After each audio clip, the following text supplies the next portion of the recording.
Pardon me, is that the Chattanooga Choo-Choo? Why, yes it is. Terminal Station, now known as the Chattanooga Choo-Choo Hotel, is an iconic monument to Chattanooga's historic roots in the transportation industry. First built in 1906 and displaying much of the original exterior architectural features, the station has long served as an essential pillar in the city's historic and cultural identity. While its main purpose has changed over its 114-year history, it still serves as a public place available for Chattanoogans and visitors to enjoy. Be sure to visit next time you're in town.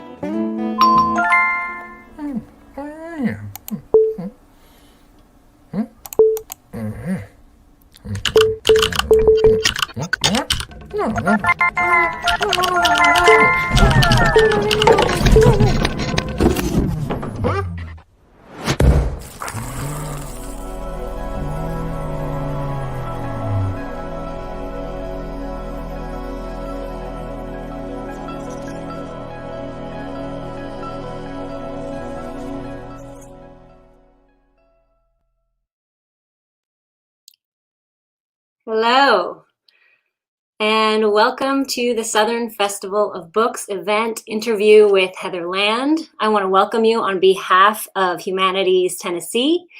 And I just want to get a little business out of the way. We need to thank our key sponsors, which include the Metro Nashville Arts Commission, Ingram Content Group, the Tennessee Arts Commission, Vanderbilt University, and Parnassus Books.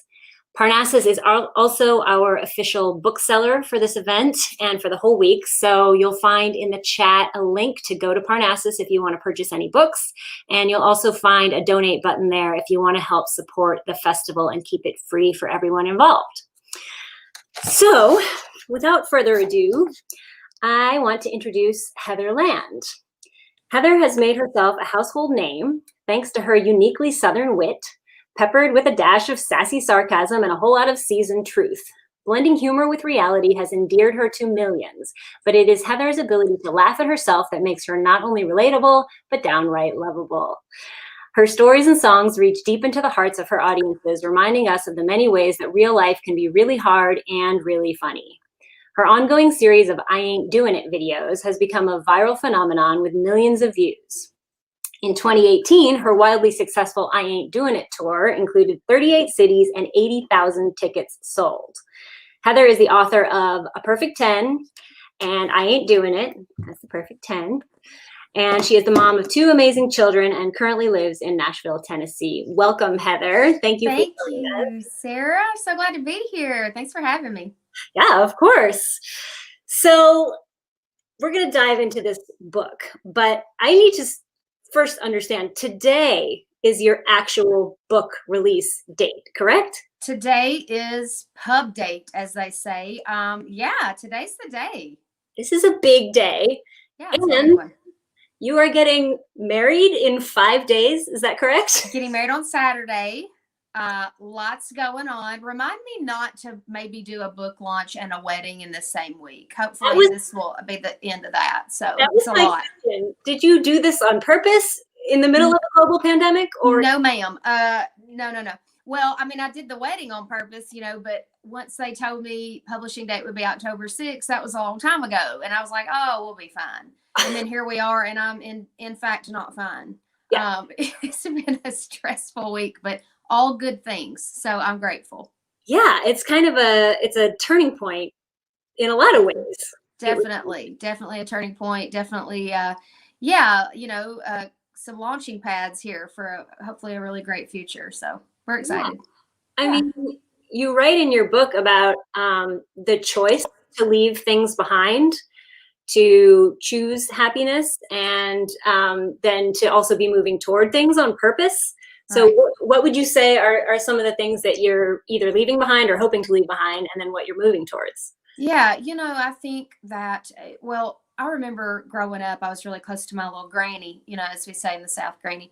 And she would always tell me happiness is a choice. And I was just like, blah, blah, blah. Like, I don't want to hear that. But the older I get, the more I realize that is just so true. And I think that we all have things in our stories. We all have things in our histories that that we don't love. And sometimes they're shameful to talk about. I can't really live that life anymore. I have to be out and loud and proud and vocal so that I can move past them.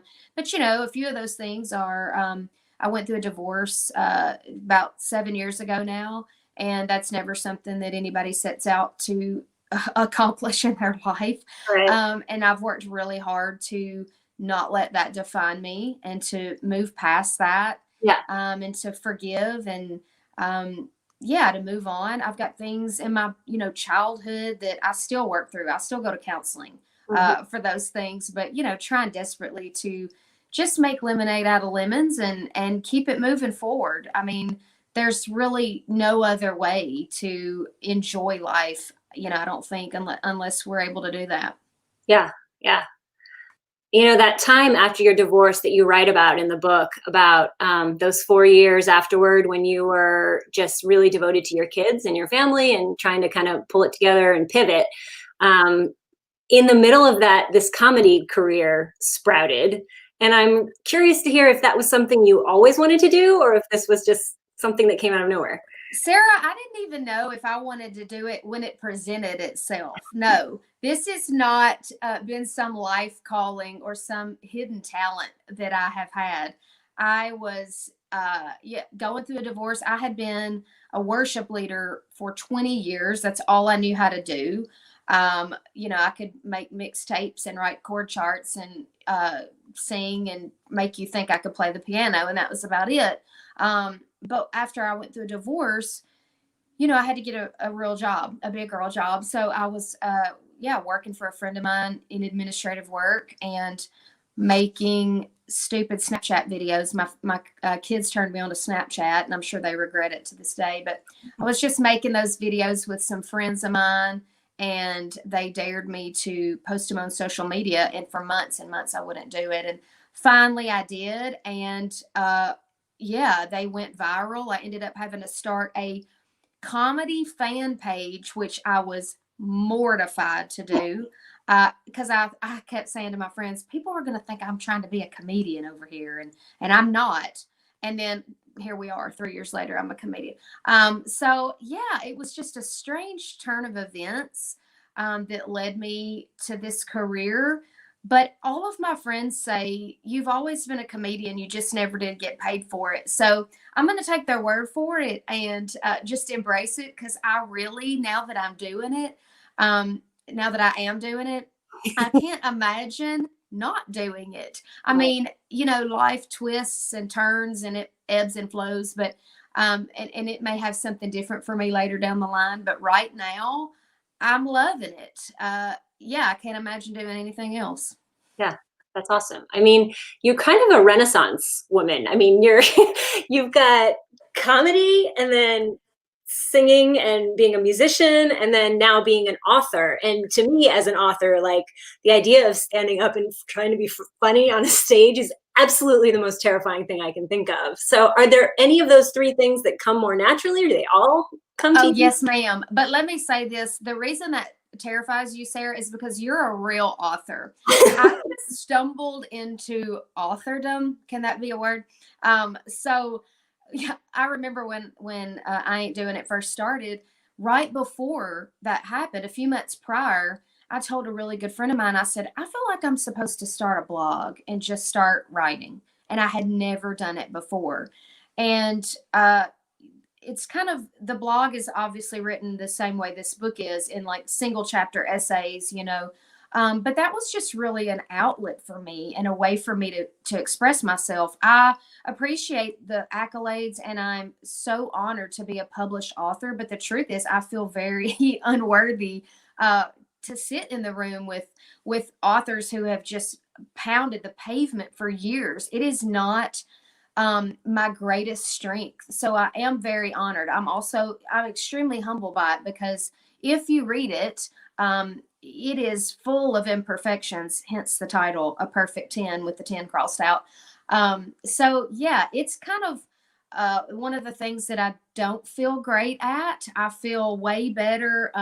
I feel the most comfortable doing music and, the great and comedy. for sure. But the great thing about doing your own comedy set and having your own show is that right before the intermission of my shows, I just say, most of you don't know, but I'm a musician, and I guess I'm not a very good one because you don't know I'm a musician, but I'm going to play some music for you. And that's a really bright spot in my career where I'm able to still bring in that part of who I am. So I'm really grateful for that.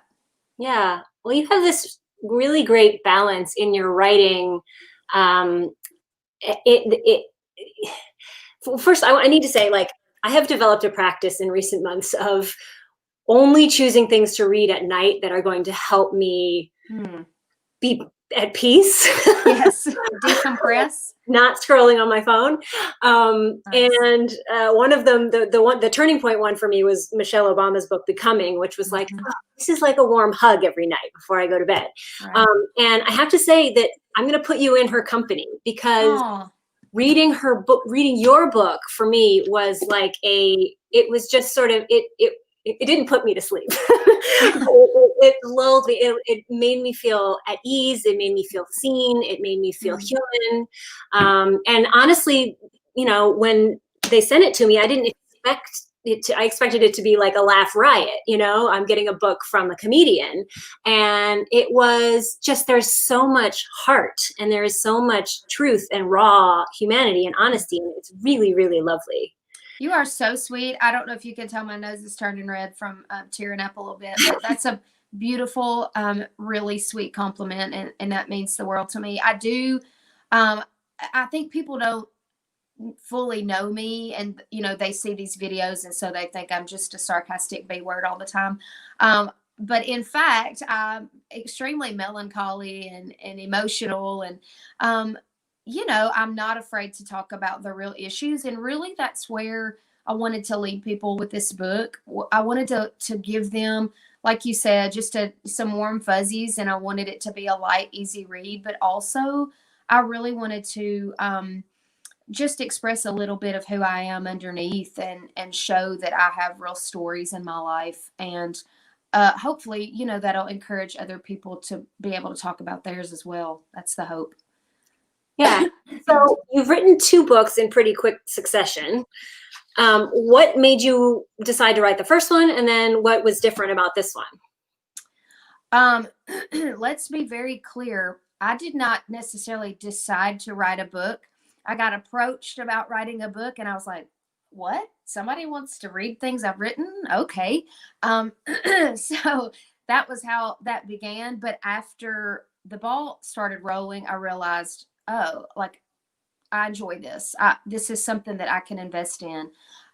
So yeah, the second book really just, because of my style of writing, it just followed suit with the first one. It just felt like a natural progression to write in the same style. But maybe to go a tad bit deeper, I do go just a hair into a few sensitive subjects in my life. So yeah, that was kind of the goal for this one.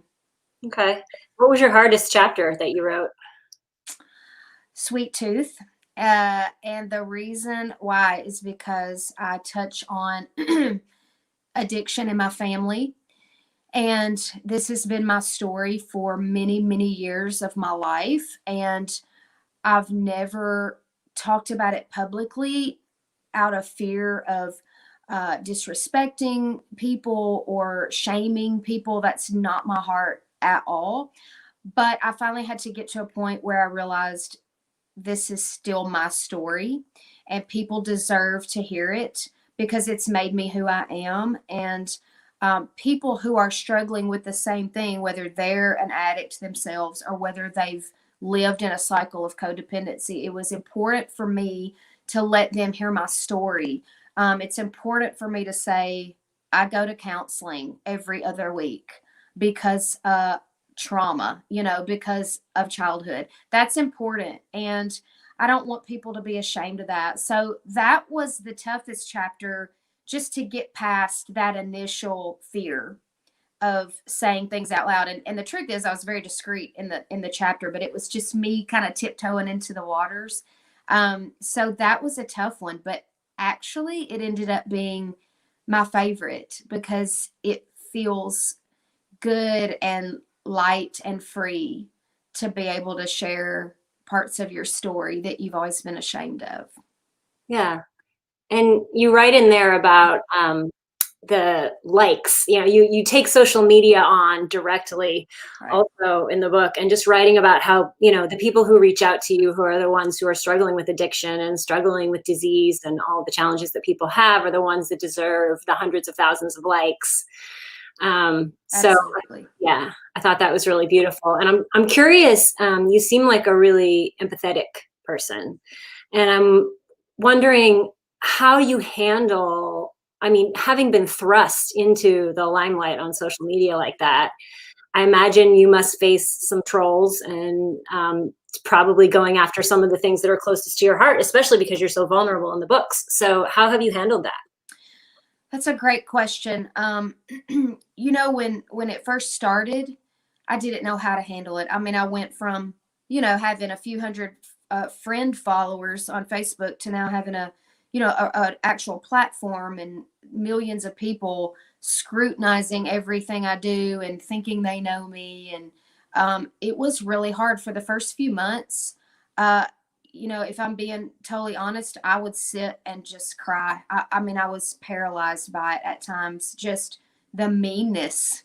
And I still can't get over that, if you want to know the truth. But I finally hit a point where, I just had to realize that most of the people who have hateful things to say are miserable human beings. And I really tried for a long time to embrace everyone, reach out to everyone, forgive everyone. And I still hope that I can somehow find a way to live in that space. But I have, the longer I've been in this process, realized that it is okay to block people. Yeah. And it is okay to not listen to that negativity. Nobody can thrive and be successful constantly listening to negativity come into their ears. So I have to really strike a balance. Sometimes I'm on social media a lot answering the questions, but if I get bombarded with a lot of negativity or I put a video out that I know is going to create negativity, I don't even bother because I have to do that for me. Yeah. Yeah. Yeah. And it sounds like you have been able to guide your daughter as well through some of that madness. Listen, middle school itself is madness, and I am very much over it. Yeah, I'm ready. I'm ready to move along. I'm telling you what, these girls, including her, I'm sure, they're just catty and the same way we were when we were in middle school, but it has not gotten better. I'll tell you that. So yeah, I really try to help navigate and direct her. But let me just tell you, parenting is not for the faint of heart. I don't know what I'm doing. I'm just doing the best I can. How has that been in COVID land? Are your kids at home?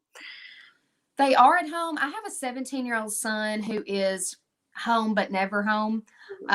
He homeschools actually, and he works and he's, having the time of his life, running here and there finally over the past few weeks. But my daughter she's a little bit more isolated, so it's not without its challenges. We do have a really great setup, and this is a lot of information, but it's just honest. But we have a great setup as co-parents with her dad and stepmom, where they go to their house for a week and they're with me for a week and they're back and forth. So we're able to kind of get a little bit of a break during COVID, which I feel guilty saying is kind of nice. Yeah. So yeah, we're doing the best we can. Yeah. Okay. Well, in the book, I'm sure you completed it long before COVID hit. So would you have done anything different or written a chapter about it or anything? Gosh, yeah, absolutely. I think that once I get back on the road, I feel like a COVID set is definitely in the making. What's not to talk about? This year has been, let's keep it clean. It's been a mess, in every sense of the word. So yeah, plenty to talk about, plenty that I've probably rearranged. Hey, I could probably get a third book out of it. So yeah, we'll see. Yeah. How has it been being off the road? Had you gotten so used to it that it feels strange, or do you like it? all of the above. It's super weird. I think at first I really enjoyed the break. I think it's been very challenging to kind of keep the fires burning, um, from home.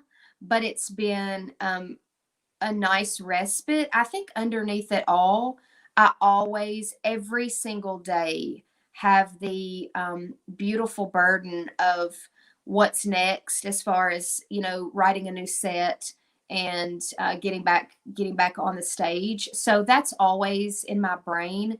Um, so it hasn't necessarily been relaxing, but it has been nice. I've been forced to be at home, and that really has been great because the past few years have been just crazy going nonstop. So that has been pretty nice. I mean, I went through your basic bread baking phase that all of us women went through.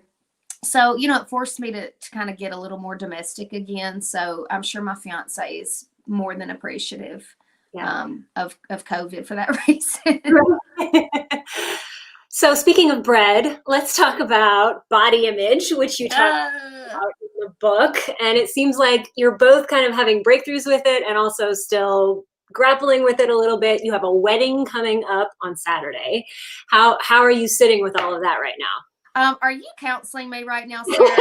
Because I'm okay with it. If you want to, didn't you write a book called Physical Disobedience? Yes. Ashamedly, I have not read that, but I'm about to because I feel like it has things I need. Yes, I have struggled with my weight fluctuating forever and a day. It's just been a constant source of frustration for me. So I was like really working out before COVID. I lost 8 pounds and I gained 10 during COVID. And so I've lost now like 7. So I've got a little bit of a deficit, but I'm trying to get back on track. I know that I need to do a lifestyle change in case you're about to tell me that. I know that you are correct, but I just struggle. I need that's probably what I need the most counseling about is my yo-yo dieting. But I did make a video that I'm going to post in a few days about my wedding diet, trying to get into this wedding dress. So I'm sure you'll be able to appreciate it. You'll hate it. But yeah, maybe if we can like have coffee. I know you're just right up the road. I could really use some life coaching from you. Well, you said something. Let me see if I can find it. I had a couple of things marked here, but you said, I loved this because I think the key to weight loss isn't a diet at all. It doesn't look like restriction. It looks like generosity and mercy. Yes, I do believe that. I mean, it's hard to live by, right? But I have had to learn to have a lot of grace for myself, especially the older I get. I mean, I'm 44 years old. My body has changed 1,000,001 ways. My hair's falling out. I've got extensions in right now because my hair's so thin. I mean, you name it, girl. So I really have had to, have a lot of grace, be generous, learn to love myself, and really walking through, somebody who's had those struggles their whole life and trying to implement that and raise a young girl. It is quite the balance. And I try to do a good job of it, but gosh, once again, constant mom fails where that's concerned. But yeah, really trying to take my own advice and be kind to me. Yeah. I mean, just finding the ability to have that mercy, to be generous with our bodies instead of trying to manipulate them and control them all the time, restriction, all of that stuff. Like, it really sounded like you were on a path to that. And there were a few lines in the book that really just spoke to my heart about that. So thank you for that. I appreciate it. It does help me. I realize that just on my lifestyle journey, whether it's fitting into a wedding dress or just my mental, composition at the moment, I am much more at peace and much better with my just overall idea of who I am when I am moderate, when I don't deprive myself, when I let myself eat, a couple pieces of chocolate every day or have a glass of wine, I'm a lot happier and it's more sustainable, right? It's Well, it's just, some kind of life not to have wine and chocolate. I mean, that that's is no life. no Say way. it again, sister. No, it is no life. You're right. So yeah, it's definitely the way to go. It's the long game for me. Yeah, I love Yeah. that. Okay. We have a question from Oh, a listener. So, were you nervous to share some of the more personal moments of your life with the public, like your divorce? Did you debate whether to include it? And has writing about these personal moments been beneficial at all? great question. Yes, very nervous at the beginning to talk about my divorce. And let me say this too. I talk a lot about like horrific guys that I've dated in the past. Those didn't bother me to talk about. But I share children with my ex-husband, so I wanted to be very respectful.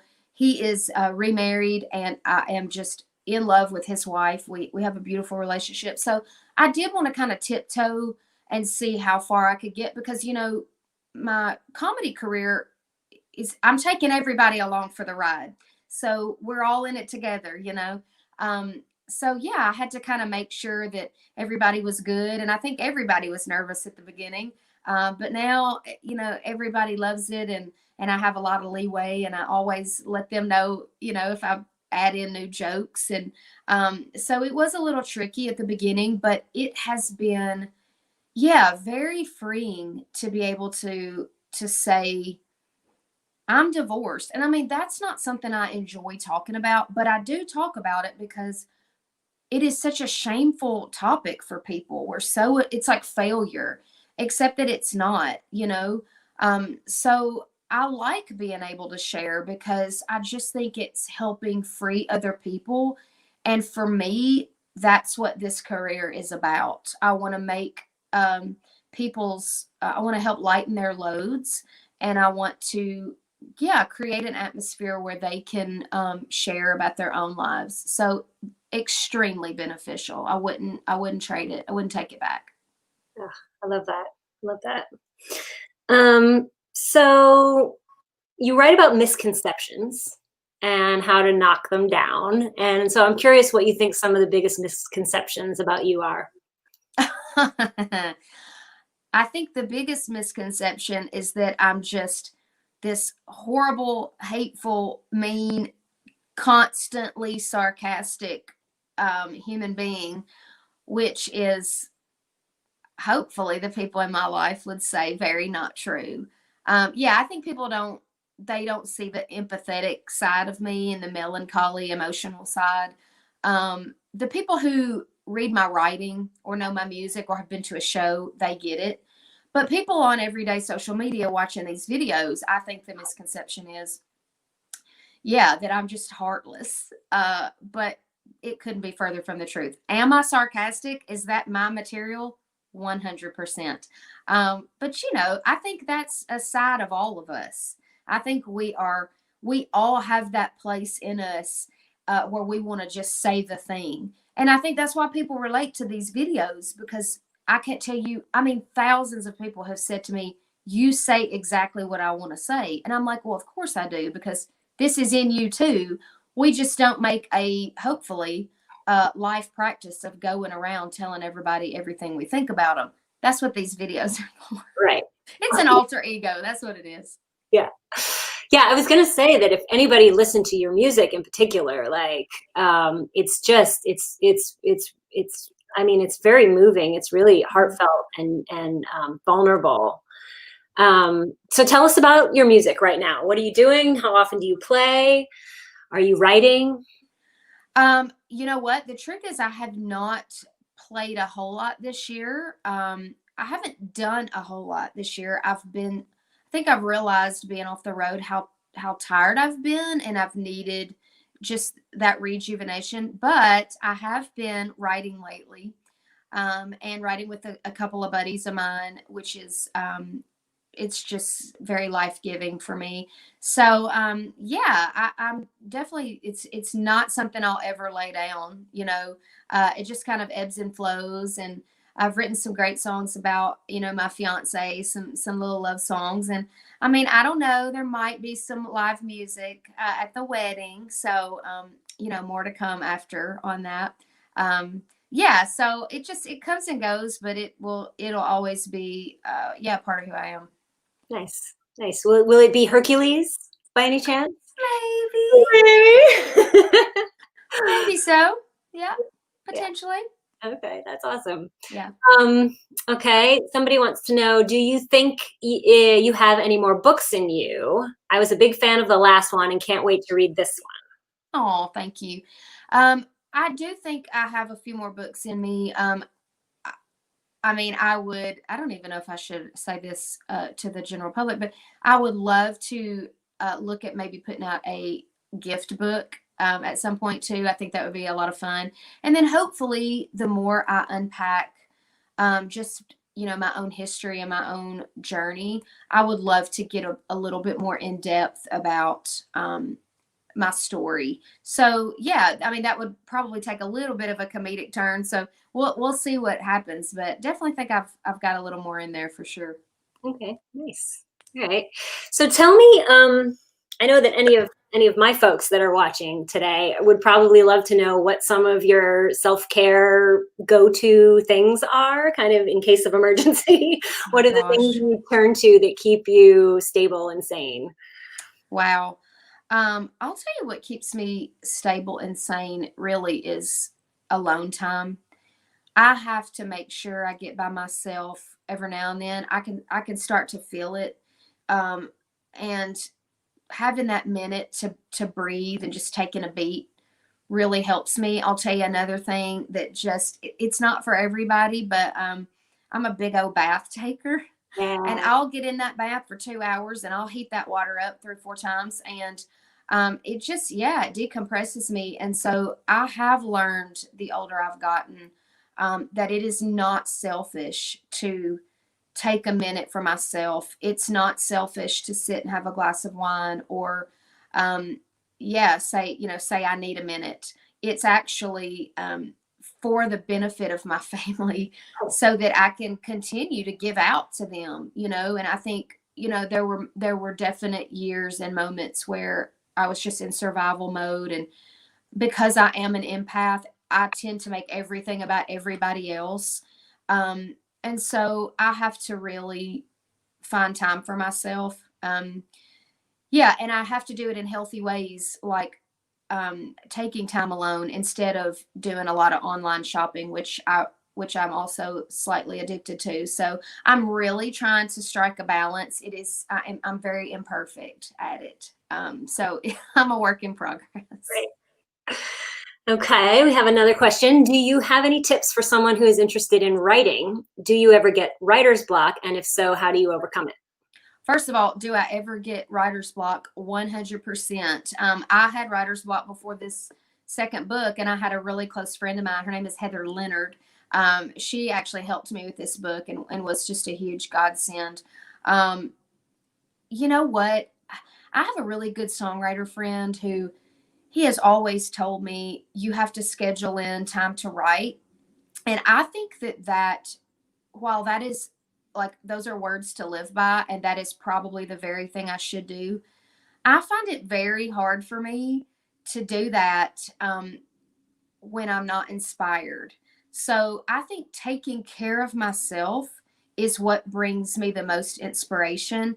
And the sad truth is, I have to wait for that inspiration to hit me. But when it does, I just go with it. And I think one key thing for me is I care about what I put on the paper, but I don't feel like I over care. I don't care so much that I'm not able to say the words that I want to say. I mean, I write my books the same way I'm talking to you. I write the word y'all and um and I mean, I'm just having a conversation on those pages. And I think that's important to not try to fit a mold, not try to write like your favorite author, but to write like you. and to get out the story. That's the important part, getting out the story. Yeah, and that's the definition of voice, really. You just come to it from a very instinctual place, which is the best place, I think. It's the only place for me. Otherwise, I don't think I would even know where to start, you know. Yeah, just have to dig deep for the story and share it. Yeah. Yeah, and it sounds like you don't try to push through, you don't try to force it, and you get more inspiration maybe from the bathtub or from stepping away. It's true. It's true. I'll go take a bath and come out and, you know, have written a whole bit, a whole stand-up bit, or, you know, 3 videos. Yeah, whatever your you know, way of getting inspired is, that's what you need to do. If it's driving in the car, if it's going to the park, if it's going somewhere for the weekend alone or being with your kids or whatever it is, do that. You know, don't let anybody tell you what it needs to be. It needs to be yours, and that's it. I love that. Yeah. All right. So your fiance, Steven, is a millennial, correct? He is. He has some things to say about millennials in the book. So I'm curious if you can tell us a little. You had a defense of them, I would say. A defense of them. They've been given such a terrible rap. And I think I can only say that because I am, in fact, marrying one. We have, you know, just a slight age gap. But I'll tell you this is one thing that I just love about him more than anything is he is, I think, and I think millennials as a whole are more empathetic than we give them credit for, because I think they're very passionate. And I watch him and he is concerned about, you know, government and environment and people, and he cares. And, gosh, that's something that I'm trying to instill in this youngest generation that we're raising right now. But yeah, I think that there are a lot of beautiful things about them. We give them such a bad rap for their language. But to be truthful, I don't experience a lot of that with Stephen, thank goodness. He's in the next room. He can probably hear me. So, but yeah, I have a lot of great feelings about that age group. Yeah, a lot of passion and a lot of love. Love that. Yeah. So as far as the wedding gear, I need to know, did you help pick out, have you seen his? I know that you posted the other day that obviously he hasn't seen your dress, but did you help pick his outfit or has he picked his own? Girl, yes, you know I did. We've been pretty easygoing this whole process. We you know, like we want the kids to we have them, you know, my son has a nice suit, but we let him pick what color he wanted, and Stephen had an idea of what he wanted in his head. So I graciously stepped aside and said, okay, you may choose your own color since also it is your wedding. So yeah, he picked out what he wanted, but of course, you know, I had a hand in it. I mean, right? That's what we do. That's what we do. Yeah. It's going to be wonderful. We just, cannot wait. And will we be getting pictures of this on social media? Yes, ma'am. Plenty of pictures, maybe a video. So yeah, you'll get all that. Girl, I can't wear that fancy dress without showing it off. You know, so. Yeah. Okay. All right. Perfect. It's the most important. Next to becoming his wife and marrying the man of my dreams, this dress, it's next on the list. Ooh, I can't wait. I actually literally just got physical chips. Oh, I love a wedding dress. I really do. I love mine too. I can't wait for you to see it. Okay, so you talk about a 30-day thankfulness challenge in the book. So tell us what that is and then what you're thankful for right now. Yeah, you know, I just think I even had to revisit this thought a couple nights ago. I was just kind of having a pity party just with all of the frustrations of the week and just everything that's coming besides the rain that's coming on my wedding day. So many details and, you know, so many first world problems. And I just had to really kind of stop and remind myself, that these problems I've got are really great ones.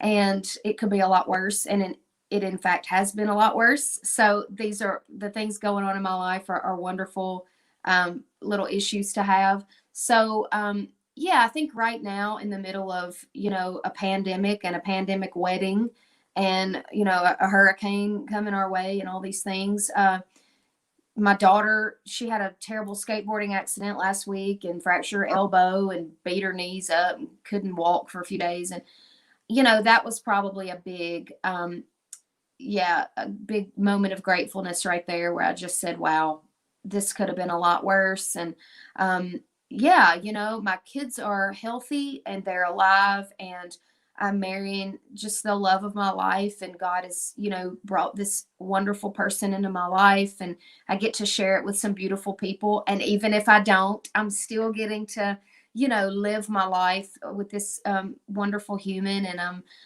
my kids are happy and they're excited and kind of keep the first things and the main things, the main things. Yeah. But I think it's easy to get sidetracked, right? It's easy to feel down. And even though, I haven't been on the road, so essentially that means I haven't been working, but grateful that I'm selling merch and grateful that I have a book coming out, that's helping me. And that's, a source of income for me. Like there are always ways to dig deep and things to be grateful for. And I mean, it's a challenge for all of us, but I think keeping it at the forefront of our brains is, it's imperative. Yeah, that's awesome. Okay. So one thing I have to ask you about is your cake. I need to know what flavor is your cake? Is it Great question. flavors? So a friend of mine is making our cake. Okay. And she just makes the most amazing cakes. So she has made us like 5 different cakes over the past couple of months for us to choose from. And last week I said, I don't care what you make because I love all of these. But we're definitely going to mix it up a little bit. Definitely going for kind of a boho, naked cake, ganache, crazy flowers kind of thing. Definitely going to have some double chocolate in there. Going to have some Bailey's Irish cream icing on a vanilla cake maybe. So we're gonna mix it up, give everybody a little taste of all the things. Are you gonna smash the cake? Or is there gonna be That's a great question. I think about that a lot. You know what? I haven't even asked him what his preference is. If that's a big no, then, I'd probably stay away from that. But I used to, when I was younger, I would see that and I'm like, that feels so disrespectful. But now I'm in such a happy, fun, light, easy place in my life that it sounds like a lot of fun. So even if he did that to me, I don't think I'd hate him for it. But we'll see how good the makeup is and then we'll know. Yeah, you'll have to decide. Right? Okay. Yeah, we'll decide. And are you going on a honeymoon? We are, we were going to go to Italy, but that's not happening. So we are taking a little trip up to one of our favorite little spots in Asheville, North Carolina.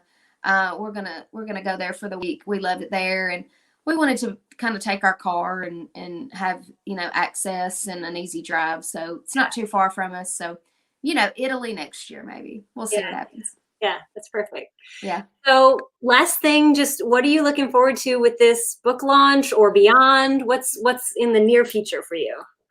Yeah, I'm really excited to get feedback. I love that after the first book, just hearing what people took away from it.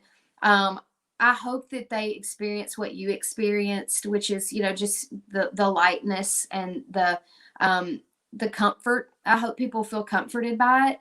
And I really hope that once again, I mean, gosh, I know I've said it too many times, but I really do hope that it will encourage people to just be vulnerable and be authentic and however they need to start that process, whether they need to start writing, whether they need to start counseling, whether they need to have a conversation with somebody who's hurt them. I don't know what that looks like, but my hope is that it will make them laugh, bring them to tears, and really just benefit their well-being in some way, that they will move just in a more positive direction. That's the hope. And then, yeah, of course, for me personally, there's always a hope that it leads to greater things and, that it does well. And that there are more books and opportunities in the future. Yeah. Well, I think you've achieved all that. And you know, you mentioned Brene Brown several times in the book, and Yep, love her. I feel like you're kind of a walking, living example of that vulnerability that she talks about, and it's really inspiring. So thank you for that, Sarah. I so appreciate that. It comes with a little bit of rub and a little angst sometimes, but hearing those words really does make that worth it for me. So I appreciate that.